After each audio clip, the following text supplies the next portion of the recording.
И питам, трябва ли съм щастлив, се пренесе да тив. Живота пак гледам през требан обектив. Сив, станал с краката нагоре и пак съм прив. Ядосан, че съм жив. Лекарството ми е холандеца миризлив. След едно парче птица, най-обичам да си паля бялата вдовица. Запил на някой филм, чопля семки като катерица. Мисълта ми лети като птица, тънка като струна на китара. Търси само нещо да изкара от Макдоналдса, търкалям до пазара. На половината път с половината мара. Фасли глупости, голема фара. Нали знам, че се някой нещо някъде ще изкара. И да искам да спра пред очите ми се изниква цигара. Преди лекции, след секции, където да я фана. Там обръвам, там ме паля, по пътя си не се спъвам. Знам колко струвам и излишно въобще не се надувам. И всичко това ми го даде тя, малка мъничка трева по единствена порода. Весел, жомел, събаряща или убийствена. Не ме е бе на каква цена, ако имам давам всякаква пара. Ако не ме е бе, където и теко пак ще тече. Така че ся не се притеснявайте, опъвайте и нататъка подавайте. На теб да ти е добре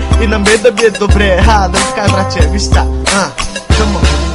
Свивам, пуша, дърпам, плюнча, кашлям и подавам нататъка. Семки, клонки, махам всичко, духа и чичко. Аз съм тревоман, свивам, пуша, дърпам, плюнча, кашлям и подавам нататъка. Семки, клонки, махам всичко, духа и чичко. Аз съм тревоман.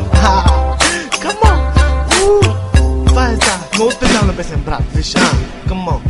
Ще почна там от началото някъде, виж.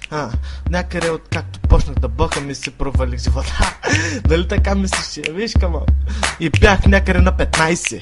Обича големите масета, половината ми пари отиваха само за лищета. Нито знаех хапа, нито знаех амфета, нито се готвех сутринта след парти леля кета. Само опъвах, всякакви други покуци ги псувах. Бях с хляб, не виждах нито един жълтак. За всеки имаше мара, за всеки имаше хляб. Май така си беше най-добре. Розови ми бяха цайсите, нямах грижи, бях пишлеме. Я сега вижте ме, докъде стигнахме. Стой пико май много задигнахме. Дилари от малки, качаци вместо близалки. Не играехме вече на фуники, а ги пъкахме в носа си. Синьото розовото скала си в газа си. В понеделник мамо ще са пръсни. Момчето е надрусано, още даже и не са бръсни. Бомбоните извънъж ми станаха страшно вкусни. Гълтам втори, ако първия ма пусни. Гълтам третия, ако втория прекъсни. Четвърти, за всеки случай погледа да лъсни. Щях да гълтам и петия, ама изведнъж усетих, че ма фана третия. Каква стана тя, помниш ли, беше свобода. Не ми трябва нищо друго, освен вода. Ей така, искам да се отида от тази земя с песен на уста. И не е някой лигава ми моята. Всички имате хобита, това е моето. Никой, брат, никой не може да спре да пуша. Само аз, никой. Даже и куките, никой.